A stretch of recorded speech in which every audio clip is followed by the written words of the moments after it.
Chapter 8 Safe World. The doorman looked flustered when the three of them arrived at the entrance. The tea lounge was located on the right side of the main lobby. The manager led them, in quick steps, to the terrace that faced out across the riverside. The last one to take a seat at the table was Layla.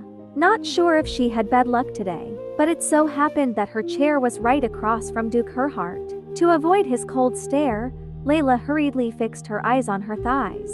The summer sun reflected brilliantly on her thin, gold-framed glasses. The Duke continued to look at her casually as if nothing had happened at the river. Absolutely amazing, Layla. Shouldn't the person who was caught naked should feel more ashamed than the person who saw it? It was hard to deny that commoners and servants were nothing more than furniture or paintings to the aristocratic people. They weren't embarrassed to be naked in front of a piece of furniture, and there wasn't a single piece of furniture that was shocked at the sight of a nude person.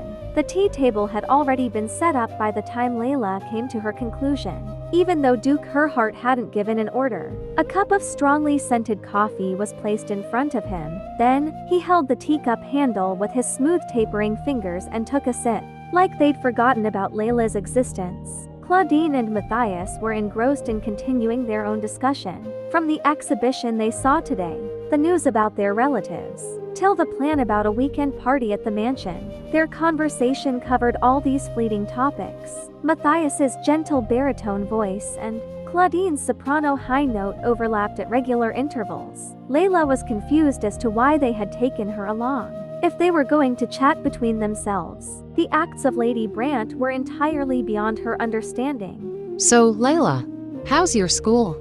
Are you having fun? Claudine's voice and the sound of the cup being placed on the saucer both could be heard at the exact same moment. Although she was just a year above her age, she always talked to Layla as if she were speaking to a child in an adult-like manner. Yes, miss. Layla repeatedly answered with a constant smile every time Claudine posed a couple more questions about her school life, and gave a nod out of satisfaction. Claudine wanted Layla's answers to be a resounding yes, miss.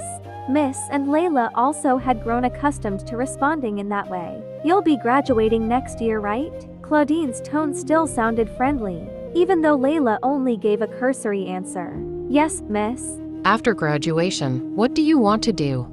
I will enroll into a program for a teaching certificate. Oh, a teacher. Claudine raised the corners of her lips while grabbing her teacup. You're a good girl, Layla. That's a wonderful goal. I believe that will be suitable for you. Claudine smiled once more, praising Layla for her admirable dream.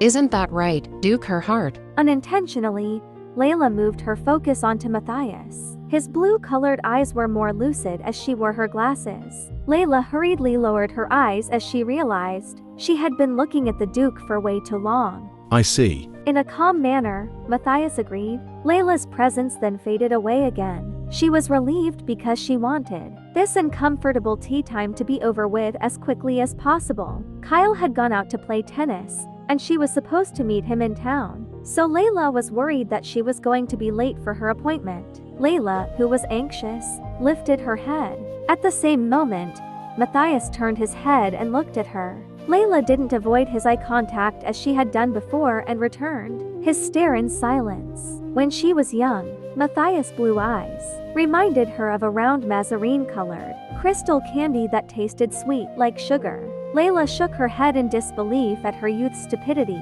Well, Duke Herhart and Lady Claudine, please excuse me. Layla had enough of sitting quietly and opened her tender lips. Do you mind if I excuse myself?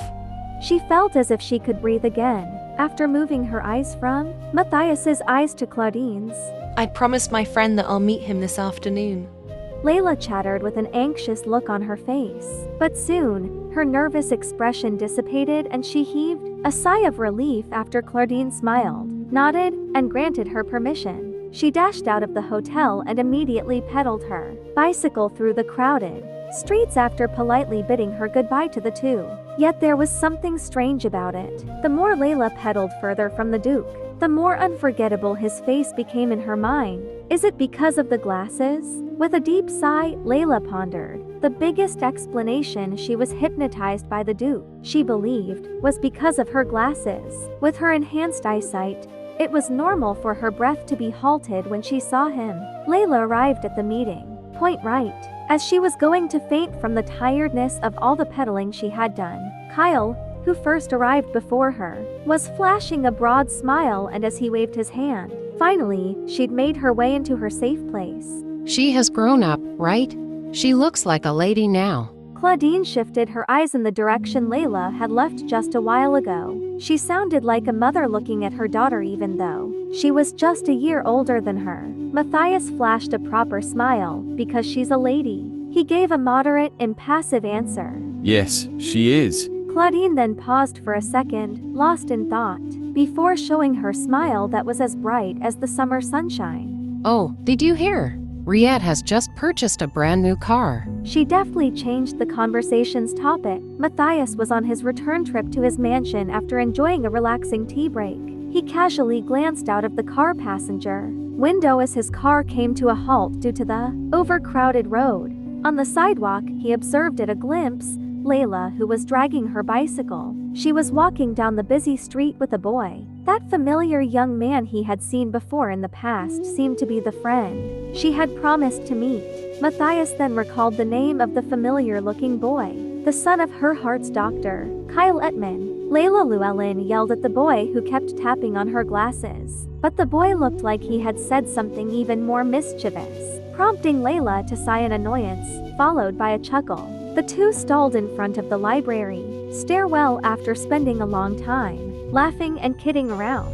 Layla Llewellyn and the boy were sitting next to each other at the stairs and sharing their food. She burst out laughing every time the boy said something. When Layla chuckled, the boy joined in her laughter. Meanwhile, traffic on the busy road began to disperse, and the car started moving again. Matthias turned his eyes away from the window and looked at Claudine, who was sitting across the car window on the opposite side. After a brief exchange of smiles and then some, the two resumed their nice little chat. Matthias unintentionally remembered his memories from their tea time at that moment. Layla Llewellyn sat still in an upright position with her hands on her knees and then left, quietly without touching the teacup in front of her. She left me for that boy. That painful truth evoked his recollection of Layla's nervous and agonized expression, so she chose to see that boy. As his thoughts reached this point, Matthias recalled her back as she walked away from the hotel terrace, rushing as if she were running away from him. So, she left me just to go to meet that boy.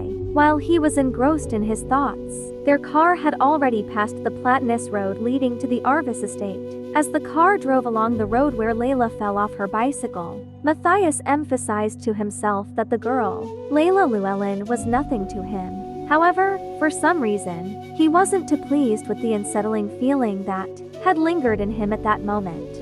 I'll buy you ice cream since I ate your sandwich. With a light smile, Layla stood up from the library stairwell.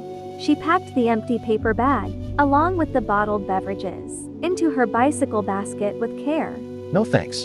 You don't have to buy me anything. Kyle hopped on her bike with a mildly awkward grin. Layla sat in the bike's back seat, which was her usual position. Even in the midday summer sun, Kyle could distinctly sense her body temperature being transferred to his back. Kyle began pedaling to lessen the heat on his cheeks. Yes, she could hold me a little tighter. He muttered to himself as Layla gently grasped the brim of his shirt as if to tease him. Kyle was delighted with her grip, even though he was a little hopeful. Truthfully, he had deliberately left his bike at home to ride Layla's with her. Layla, of course, was utterly clueless about his intentions. You know what, Kyle? Layla's soothing voice suddenly seeped through the swirling wind. I'll still buy you ice cream. Kyle chuckled at her abrupt offer because he was already curious about what she had to say.